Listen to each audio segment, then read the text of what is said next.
Hello students, this is Professor Vincent Osaya. Welcome to my class. This is the presentation of part 3 of chapter 3, the adjusting process. This is where we left off.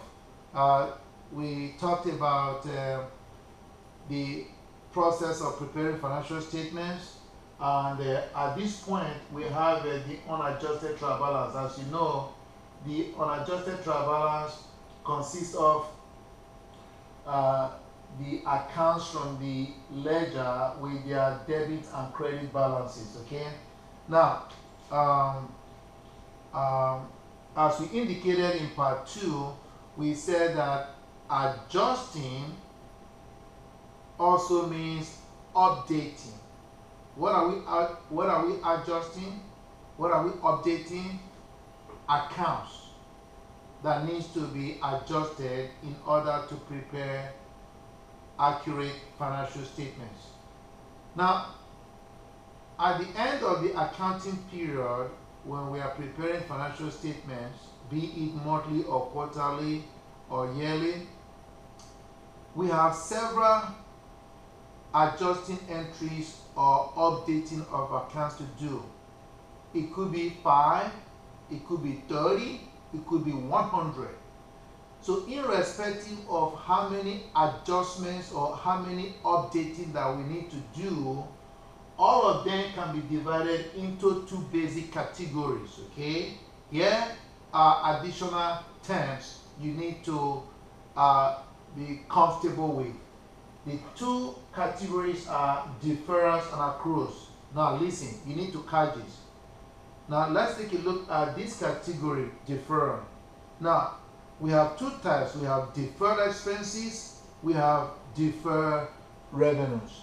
Now in summary, these are expenses that are paid in advance. Remember the example that I gave in part 2, whereby we pay a particular employee for 3 months.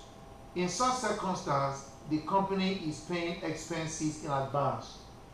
Then we also have deferred revenue. Okay, so these are the amounts that we receive from customers before we actually do work for them. So on one hand, here we are paying vendors or other parties ahead of time. Here we are receiving money from customers ahead of time. So let's take a look at accrued expenses. Accruals.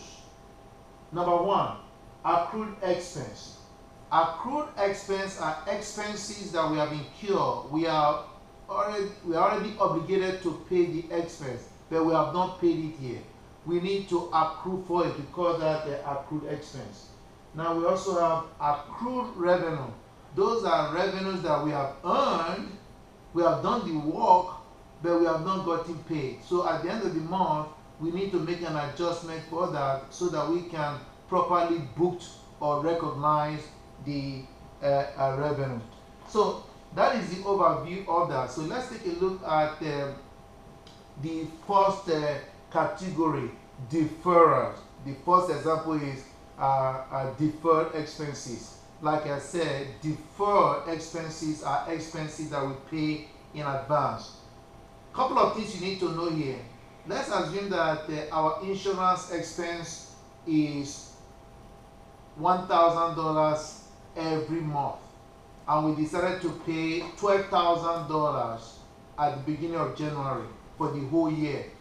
That $12,000 is called deferred expenses. In other words, deferred expenses are assets. The $12,000 belong to the company until 1,000 of it is being used up every month. Okay. Now, at the end of the first month, at the beginning of January, we pay $12,000 ahead of time. So at the beginning of January, the company will record the $12,000 as an asset. Why? Because they can change their mind and get their $12,000 back. But at the end of January, the company now only have $11,000 prepaid insurance asset because they have used up 1,000 of the 12,000. So that $1,000 that has been used up at the end of January has to be recorded or adjusted as an expense. Okay, so here are different types of deferred expenses: prepaid rent, office supplies, depreciation. Now let's take a look at prepaid rent. The company paid $3,000 rent in advance. Now, the company has to record it. Take a look at what happened. They debit prepaid rent. Don't forget our debit and credit rules that we talked about in chapter 2 now. So prepaid rent is an asset because at the beginning, the $3,000 still belongs to our company. All right, so you have to recognize the party whose books you are tracking. So we debit prepaid rent for $3,000 and we credit cash for $3,000.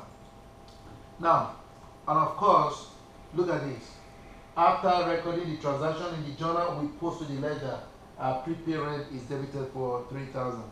Now, take a look at what happened. At the end of the month, we have, oops.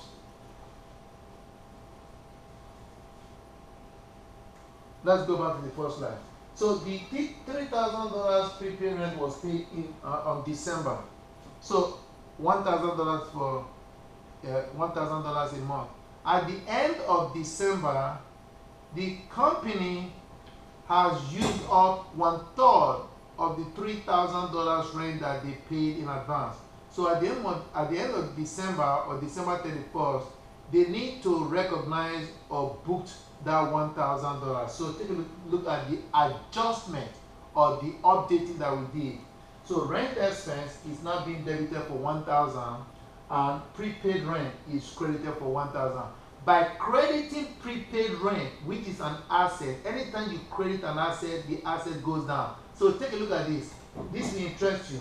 So prepaid rent originally was $3,000 debit. By the time we make the adjustment at the end of December, we credit prepaid rent for $1,000. So the balance is now $2,000. So at the end of December, we now have $2,000 in prepaid rent. And of course, rent is, we have additional rent of $1,000 plus the $2,000 before this adjustment. So we have total rent expense of $3,000. So let's take a look at the supplies. Okay, the company purchased $500 supplies on November 3rd. So at the end of the year, on December 31st, we decided to take inventory. We found out that we have only $100 worth of supplies remaining. If we have $100 worth of supplies remaining and we have $500 from the get-go, so obviously we must have used up $400 worth of supplies. So our supplies account should not be $500 at the end of December. It should be what? 100. So to make that happen, look at what happened. We credit. So take a look at what happened. We credit office supplies for $400 and debit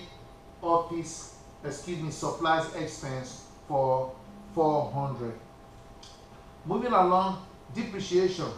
Now, we are going to talk about depreciation extensively in subsequent chapter. So at this point in time, here are a few things I just want you to know about depreciation. Number one, depreciation, in the meaning of depreciation in accounting is different from the ordinary English usage of depreciation. When you hear the word depreciation in English, what comes to mind is something losing value. In accounting, depreciation is very different. Depreciation in accounting is simply what we call the allocation of the cost of a fixed asset or a long-term asset over its useful life. Now, what does that mean? That simply means, let's assume that you buy an equipment for $10,000. So this is the cost of your equipment. Now, that equipment is a long-term asset, meaning it is going to benefit more than 1 year, or you are going to use it for more than 1 year, right? Now, let's assume that you are going to use this equipment for 5 years. So you divide the cost by 5 years, that will give you $2,000. So you have depreciation expense of $2,000 every year for the next 5 years. That is what we mean by depreciation in accounting. The allocation or dividing the cost of a plant asset or a long-term asset over its useful life. So we have depreciation expense year 1, depreciation expense year 2, so on and so forth.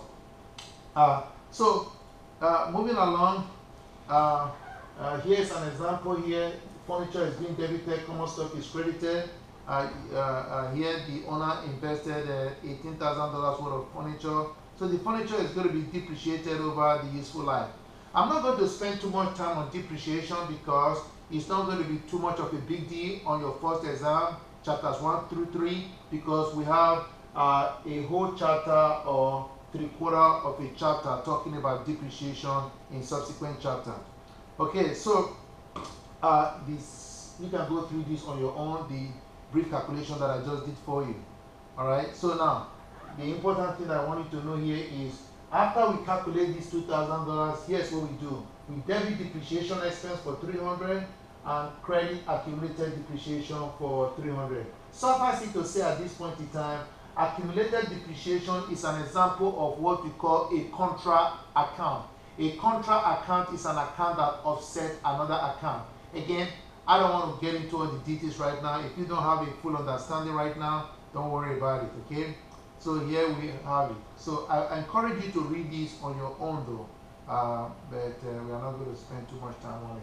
So here is a partial balance sheet on how the furniture was being reported with the related accumulated depreciation.